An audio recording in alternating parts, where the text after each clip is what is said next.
like a dream come true. I'm like the biggest Cowboys fan ever. So Really? yes, Right. yes. Oh, you're a big Cowboy in LA.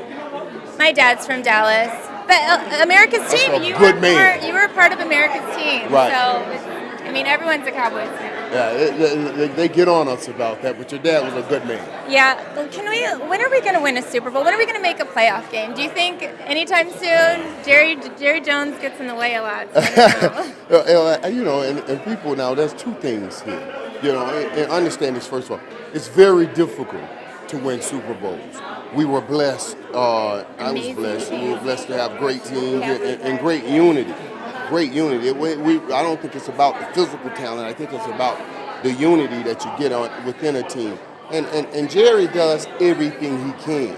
I'd rather have an owner that will try to do everything and anything he can to get a winner than the guy that sits back and hope for it. Right. Now, Just writes the checks, even if it yeah. doesn't work out all the time, because we know how difficult it is to Right. win a Super Bowl. But at least I know he's in there, and I know how bad he wants to win.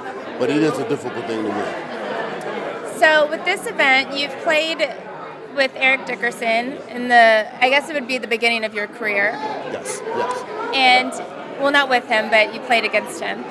How do you think? Do you think anyone is ever going to beat that record? I know you played with a great running back in Emmitt Smith, right. but And Adrian Peterson, you know, a couple years ago within 10 yards. came close, but and it was funny because a lot of people were talking about will he break it. And did you think he was going to break it? I thought he was, but I think it shows you just how incredible it was what Eric accomplished. You know, to see it now, and it's this many years later, and no one has broken that record. And now with the game and what it has evolved into, I don't think anyone will break it.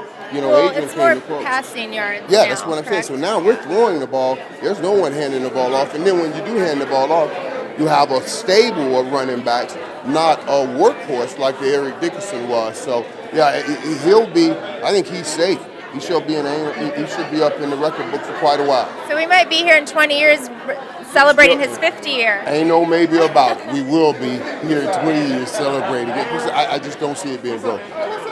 So this event is helping young boys who don't have fathers get inspiration and get guidance. How does that make you feel? As I know, as an athlete, you've been able to touch a lot of people because you're in such a big spectrum. But how does that make you feel? You know, this is, I believe the issue of fatherlessness is the greatest issue our country is facing today, bar none. Bar none, man. It's just we as fathers, men, have to get back on our post and get back in position and help our kids, and not just only our kids, but also stand in the gap with the kids and for the kids whose fathers are not there. You know, you look at the numbers. I mean, it's incredible. We have incredible numbers.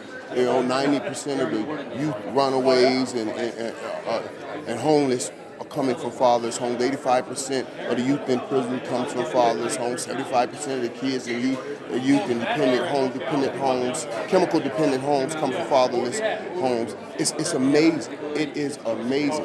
I look at young men now when I see them, and let me just say this truly, especially African Americans, because 75% of unwed mothers in African Americans are having babies right now without the father. So it's like, so when I look at a kid, I say, this kid, they have a 25% chance of making it. It is absolutely incredible what we're facing. And the cause that Eric is on is the greatest cause, again, I think our country is facing. So when I found out about it, I switched my schedule around. I said, absolutely, I'm going to support that cause. And I applaud Eric for stepping out and reaching out to people. Touchdown dances. What is your hole-in-one dance? Oh, man, my hole-in-one, if I get a hole-in-one, it's a wrap. It's a wrap. Do you have a dance planned out for that? I don't have a dance planned out. How can you even come up with a thought on a dance with a hole-in-one? I don't have, no, that's it. But it'll be a wrap.